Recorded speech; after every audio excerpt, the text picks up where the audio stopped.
what's your take on that? What do you think he's getting at there?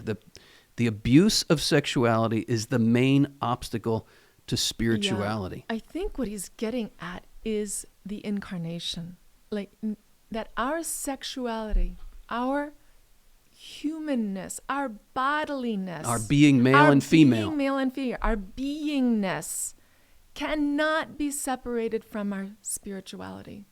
And all of this attempt to talk spiritual without talking the physical and precisely the sexual, which is how God made us male and female in his image.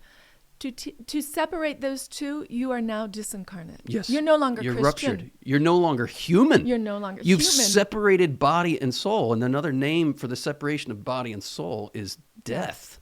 Yeah. Right? A culture of death. It's a grim description of the culture we live in, but it's an accurate one.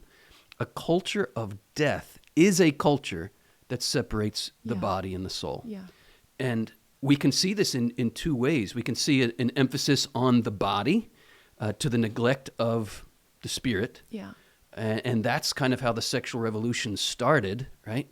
Let's just emphasize the body and the sexual to the neglect of our spiritual dignity. Mm-hmm. And that's a rupture. Mm-hmm. But then we also have this opposite tendency within the faith where maybe out of a fearful attitude we have towards sexuality, or we don't know how to deal with it, we don't know how to talk about it, we think we'll live spiritual lives divorced from our bodies.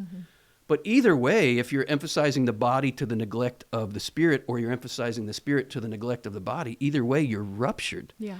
And I think you're exactly right. What JP2 is getting at here is this whole reality that is at the heart and center of everything we believe as Catholics and as Christians, that the Word was made flesh, that the God who is pure spirit was wed to the body.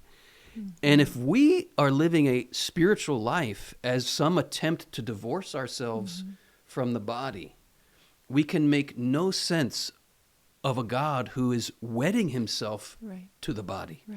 Right? The God who is pure spirit wed himself to the body, not just 2,000 years ago, but forever and ever. The second person of the Trinity is wed to the body. What does that say about our bodiliness? That's what John Paul II's teaching is all about.